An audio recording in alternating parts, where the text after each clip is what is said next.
Oi pessoal, tudo bem? No vídeo de hoje eu quero falar um pouquinho com vocês de um assunto um pouco até diferente, né, do que vocês devem esperar ali no vídeo de estudante, né, principalmente estudante de psicologia, que é pensar um pouquinho na questão de transição de carreira ou início, né, não sei se todos aqui já trabalham, se é o primeiro emprego, enfim, transição de carreira ou ali o seu primeiro emprego, principalmente nessa área de psicologia, né. A maioria de nós, né, estudante de psicologia vai empreender, vai criar sua própria clínica, vai trabalhar por conta própria, né? Quem não quiser seguir outros caminhos, mas geralmente no atendimento a gente acaba seguindo nesse caminho, né? Então vim falar um pouquinho pra vocês aqui como vocês se organizarem nessa questão de transição de carreira, pensando na organização financeira. Que assim, eu não vi nenhum vídeo, né, ninguém comentando sobre esse assunto, é o que eu tô pensando, é o que eu tenho planejado e é o que eu queria compartilhar com vocês para trazer, né, essa noção. Eu vejo algumas pessoas, né, fazendo transição de carreira e acaba demorando para ingressar na área ou até desmotivando de entrar na área porque não teve essa organização financeira, né, durante ali o período que você estava estudando, enfim. Então eu queria falar aqui um pouquinho para vocês como que vocês podem fazer, né. Então a maioria de vocês provavelmente já deve ter algum emprego, né, deve estar atuando relacionado à área ou totalmente diferente. Então o que né, eu tô fazendo e acho que é legal que vocês façam, né? Verificar ali quanto tempo, né, falta para vocês terminarem a faculdade de vocês. Se vocês pretendem, né, iniciar a atender, enfim, logo após vocês se formarem, né? Ou se vocês pretendem, não, depois que eu me formar, eu vou ficar mais X tempo na minha empresa, para eu ter uma organização. Então, assim, a gente pensar, né, a partir de agora, até o momento que você planeja começar a atender, qual o tempo? Faltam 2 anos, 3 anos? Você está começando a sua faculdade agora? Falta 4, 5 anos? Então, a gente ter mais ou menos esse tempo claro. E pensar ali o que você vai querer ali como seu objetivo, né? Realmente você vai querer sair da faculdade e já começar a atender? Você vai querer abrir um consultório? Porque isso também muda um pouquinho na questão da sua organização financeira, né? Caso você fale assim, não, quero atender online, vou atender de casa, vou começar ali atendendo pelo CPF, depois eu vejo se abre uma empresa, isso envolve menos custos, né? Então com isso, o que eu acho interessante que vocês façam. Assim, muita gente provavelmente pode ser que consiga um acordo na empresa, né, para poder ser demitido e ganhar um seguro-desemprego que vai ajudar, né, nesse início da sua transição, mas pode ser que não, a empresa você não consiga um acordo, você tenha que pedir demissão e aí você vai sair ali, se você é um CLT, né, sem o seu seguro-desemprego, sem ter acesso ao FGTS, basicamente ali com o dinheirinho que você recebe, né, pedindo demissão, mas que não é muito. Então, como que eu acho legal que vocês se organizem, né? Se vocês têm um tempo legal ali até terminar a sua faculdade, vocês planejarem ali mais ou menos fazer os cálculos do custo de vida que vocês têm mensalmente. Então vamos supor que vocês gastem ali mensalmente R$2.000, né? Com as contas, com as contas básicas de vocês. Mas assim, não pensando só no essencial, mas também assim, não pensando em muitas coisas com luxo, né? Assim, pensando realmente no que vocês precisam para viver, né? Que são as suas contas, às vezes um lazer, alguma coisa assim que vocês precisam. Então assim, vamos supor que com R$2.000 vocês consigam viver ali por mês. Aí vocês pegam nesse valor que vocês precisam e multiplica pelo menos ali de 6 meses a 1 ano. O que eu acho mais seguro, né? Se planejar ali pelo menos para 1 ano. Porque pode ser que no início demore, né, para você engatar de conseguir paciente, você tenha que fazer ainda algum investimento, né, e aí quando você começar a engatar, você ainda não ganha aquele valor, né, que conseguiria te manter. Então o que eu acho legal vocês estarem guardando ali equivalente pelo menos a 1 ano. Então seria vocês pegarem esses 2.000 mais ou menos, né, que a gente deu de exemplo aqui, e multiplicar por 12 meses. Então vocês teriam que guardar cerca de 24.000 para poder ter essa tranquilidade para quando vocês se formarem, conseguir fazer essa transição de carreira de uma forma segura e tranquila. Mas assim, vocês vão multiplicando de acordo com a realidade de vocês, tá? 2, 3, 1.500, enfim. Vocês verifiquem assim.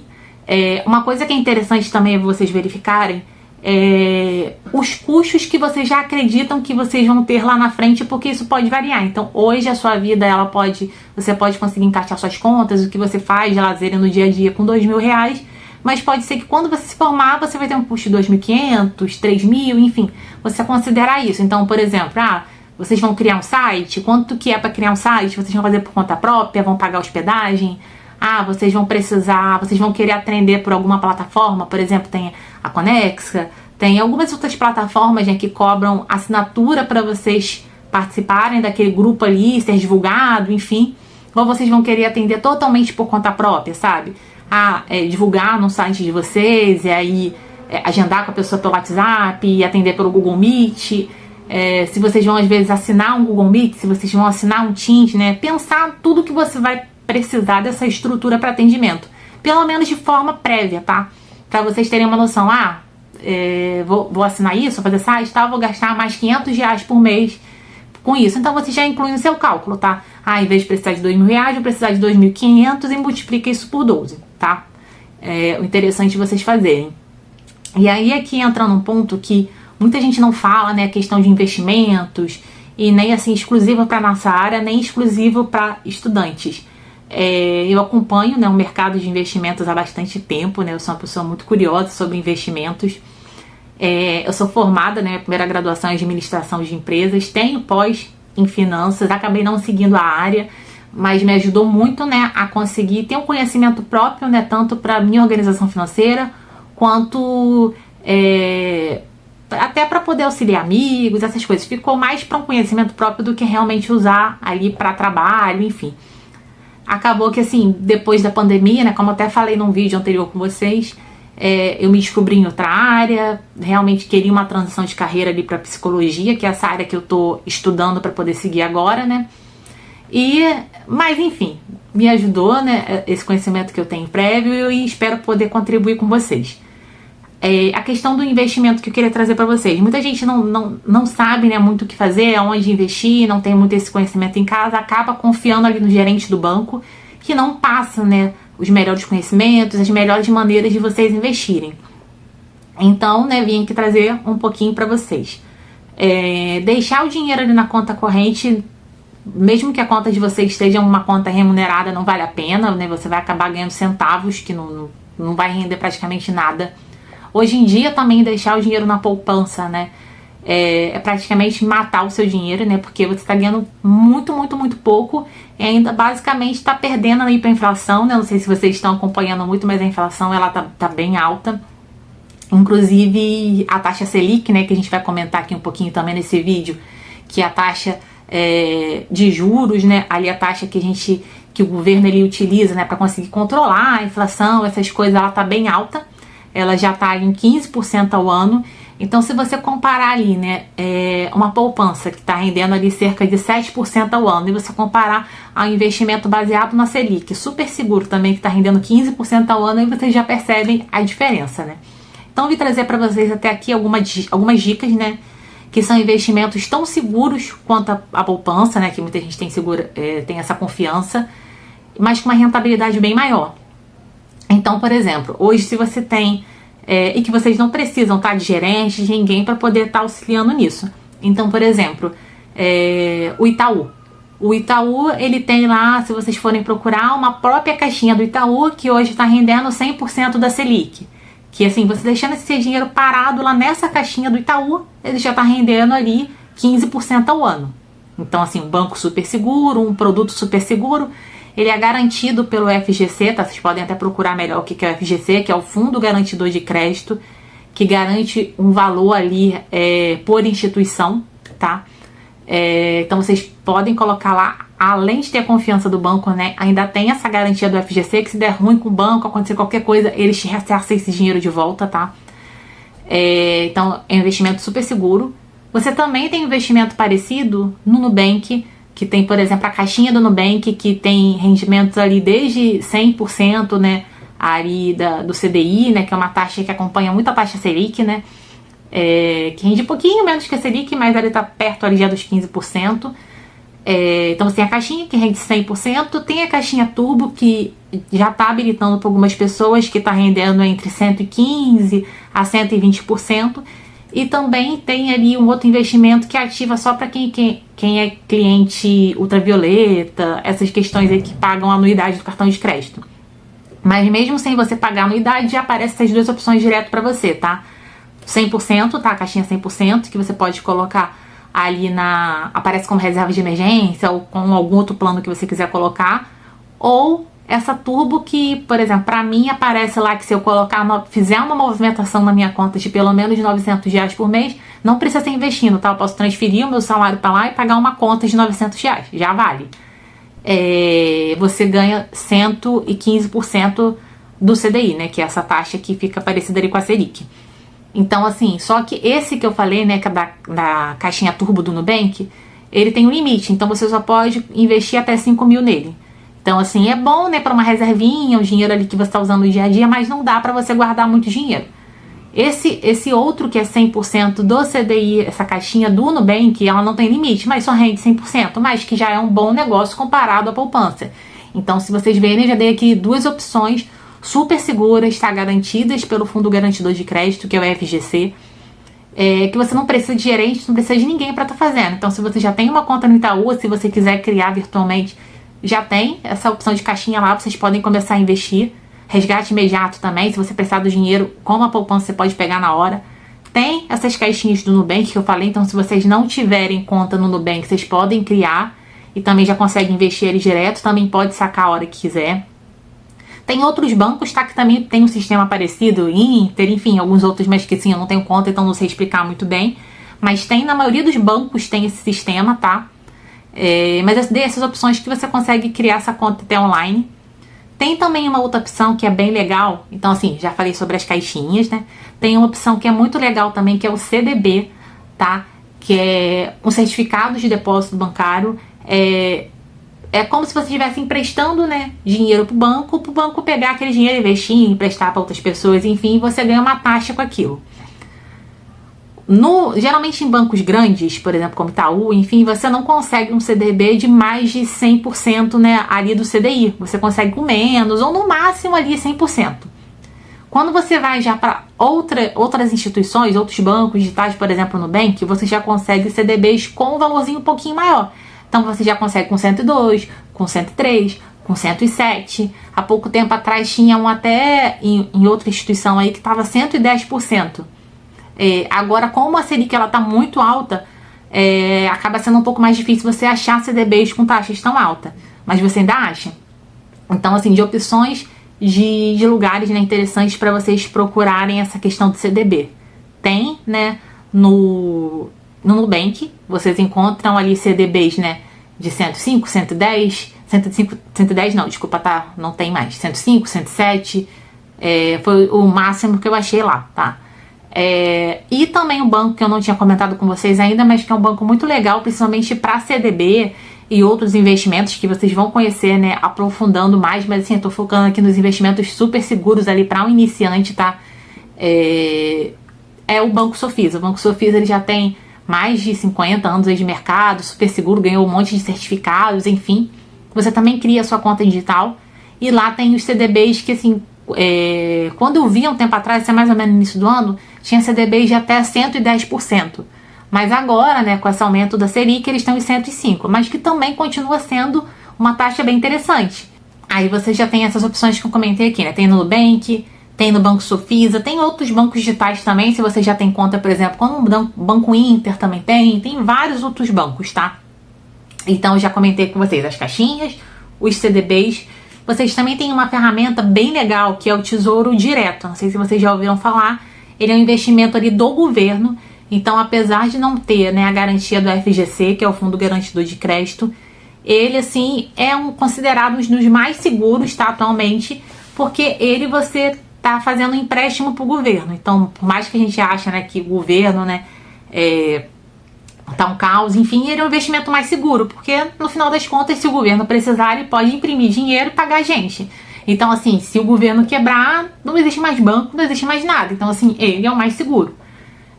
E por onde você investe no Tesouro Direto? Para você investir no Tesouro Direto, tem duas maneiras. Vocês podem investir direto pela corretora de vocês, ou vocês podem investir direto no Tesouro. Mas para vocês investirem no Tesouro, por mais que vocês façam direto nesse site, tá, do Tesouro, vocês precisam ter uma conta em uma corretora. Então, assim, eu prefiro, né, investir ali pela corretora, porque eu acho mais tranquilo. Mas automaticamente você não precisa criar um cadastro no Tesouro para você investir neles. Então, assim, vamos usar aqui o Nubank como exemplo, que é um mais simples aqui pra gente tá falando. Tem outras corretoras, tá? Vocês podem colocar no Google corretoras, né, para investimentos. Já vai aparecer uma série de corretoras, vocês podem entrar, né, lá na B3, né, que é o site da Bolsa de Valores, para consultarem todas as corretoras que estão legalizadas, enfim, tudo certinho. Mas tem, por exemplo, a Clear, a XP, a Rico, a Modal Mais, tem diversas. Inclusive, o Nubank é uma delas. A Nubank, ela comprou uma corretora que já existia, virou no Invest, agora está sendo chamada só de Nu mesmo. Isso você consegue por dentro do aplicativo do próprio Nubank. No Inter também tem, tá? Então você também consegue investir pelo Inter, você consegue investir pelo Nubank, como eu falei. O Banco Sofisa também tem essa questão. Aí como que você faz? Você vai chegar lá no seu primeiro investimento. Se você não tem cadastro no Tesouro Direto, eles mesmos vão fazer o cadastro para vocês. Se vocês já têm, eles atrelam a sua conta, né, que você já tem no banco, com mais essa conta do Tesouro Direto. E aí vocês vão fazer que nem uma compra, como investimento normal. Vocês vão entrar lá, né, procurar no banco de vocês a opção de renda fixa, procurar a opção de Tesouro Direto, e aí vai aparecer uma série de tesouros para vocês. Aí eu vou explicar aqui um pouquinho, né, de cada um. Mas assim, o que eu indico para vocês começarem, né, a guardar essa reserva de emergência, que é como a gente está falando aqui, né, para o futuro, né, para vocês se programarem para isso, vocês precisam de um local onde vocês vão sempre ter ganho, não tem chance de perda, e um dinheiro que vocês consigam pegar a qualquer momento. Porque, por exemplo, pode ser que daqui a um ano vocês já tenham começado a atender, seja daqui a 2, 3, então não pode ser nada que fique travado durante muito tempo. Então o Tesouro Selic é o único que você consegue colocar e resgatar a qualquer momento sem ter nenhuma chance de perda. Tem outros tesouros, mas que eu não recomendo para esse momento, tá? De você guardar pensando ali em ser uma reserva para você, né, começar a atender, enfim. Que, por exemplo, tem o tesouro pré-fixado, que é um valor que você combina ali com aquele tesouro, mas você só pode resgatar na data combinada. Se você resgatar antes, você pode ganhar ou perder. Tem o Tesouro IPCA, que segue um pouquinho isso, só que ele te dá uma taxa mais o valor da inflação. Tem o Renda Mais, que é mais pensado em uma previdência, por exemplo, digamos assim, né? Que é você planejar a sua aposentadoria, não é o que a gente está querendo agora, né? Tem também o Educa Mais, que é pensando às vezes em você fazer uma poupança para um estudo, para um filho, também é o que a gente quer no momento. Então, assim, no momento, o mais indicado é o Tesouro Selic. Então, vocês têm essas 3 opções, tá? Para vocês começarem. Então, relembrando, né? A gente vê certinho o nosso custo de vida, o que a gente vai precisar aí, se a gente vai precisar de alguma ferramenta, algum valor a mais pra gente quando for começar a atender. Pega esse valor que a gente vai precisar, multiplica por 12 e aí a gente vai ter o valor meta. Como o exemplo que eu dei lá no início, né? 2.000 multiplicado por 12 meses, 24.000. E aí você vai pegar e vai dividindo aquele valor ao longo do tempo. Então, se você já tem esse valor, você pode guardar lá. Se você não tem, você vai guardando 50, 100, 200, enfim, o valor que você for tendo. Ou você pode pegar esse valor que você precisa e dividir pela quantidade de meses que você tem até isso. Vamos supor, daqui a 2 anos, daqui a 3 anos, enfim. Você pega esse montante e divide pela quantidade de meses que você tem até chegar nesse prazo. Então, vamos supor, no meu caso, a gente tá em 2025, então eu tenho 2 anos e meio até a minha formatura. Então, vamos supor que eu precisasse desses 24.000. Eu pego esses 24.000, divido, né, por esses 2 anos e meio e vejo o valor que eu teria que guardar ali mensalmente. Aí, vocês têm essas opções de lugares que são super seguros, estão rendendo muito bem, e que vocês têm essas opções de poder estar guardando. As caixinhas, né, que tem aí, como eu falei, Itaú, Inter, Nubank, enfim, tem essas caixinhas. Vocês têm, né, o CDB, que é aquele certificado de depósito bancário, que vocês também encontram em diversos bancos, mas assim, eu não recomendo esses bancos muito grandes como Bradesco, Itaú, porque dificilmente você consegue um CDB com mais de 100%, mas você já consegue ali no Nubank, no Inter, no Banco Sofisa. Então, assim, deem uma olhadinha, tá, em CDB. E vocês têm o Tesouro, né, Tesouro Nacional, como eu falei, que vocês investem por uma corretora. Vocês conseguem investir pelo Sofisa, como eu falei, pelo Nubank, pelo Inter, por várias plataformas, tá, de corretoras. Então, vocês têm esses 3 investimentos, esses 3 lugares para investir. Vocês podem escolher um só, vocês podem colocar um pouquinho em cada um, tá? Eu espero que esse vídeo, né, tenha aberto os olhos de vocês sobre essa questão do planejamento, né, da transição de carreira, de como vocês se organizarem, né, financeiramente para esse momento, porque não é só a gente estudar e chegar lá e começar, né? A gente tem que fazer uma organização, principalmente para quem mora sozinho ou para quem tem custos fixos, né? A gente precisa se programar para que a gente não passe perrengue e acabe até abandonando, né, nossa área. Muita gente que migra sem ter essa organização acaba, às vezes está demorando os 6 primeiros meses, 5, enfim, 1 ano que seja, e acaba abandonando a área, voltando com CLT, trabalhando em alguma outra coisa, abandonando porque não teve essa organização financeira. Então, montem essa organização financeira, pesquisem mais, tá, em sites. Aqui no YouTube vocês conseguem várias pessoas que falam sobre investimento, tá? Meu intuito nem era esse aqui, explicar muito a fundo sobre investimento. Era só trazer para vocês essa questão da importância de vocês se organizarem financeiramente, guardar esse dinheiro, mas não guardar em casa, não guardar no colchão, não guardar na poupança, guardar no investimento que realmente vai render. Então, assim, como eu dei esse exemplo para vocês, se vocês precisassem ali de 24 mil, quando vocês chegarem ao fim desse prazo, vocês vão ter muito mais de 24 mil. Então, vocês ainda vão terem um plus ali daquele dinheiro. E como vocês vão ficar retirando mensalmente o valor que vocês precisam, o valor que vai continuar lá vai continuar rendendo. Então, vocês tiraram 2, ficou ainda 23 mil, 22 mil, esse valor ainda continua rendendo. Então, o dinheiro que vai ficando lá vai continuar rendendo. Então, assim, às vezes não é muito, mas assim, no final você vai ter muito mais do que você investiu, essa é a certeza, tá? Então é isso, tá? Espero vocês no próximo vídeo, espero que tenha ajudado bastante vocês, e se vocês querem aprender um pouco mais de alguma coisa, indicação de alguma coisa, até sobre esse assunto, pode deixar aqui nos comentários que ou respondo, ou se for uma pergunta mais complexa eu faço outro vídeo explicando melhor, tá bom? Até mais!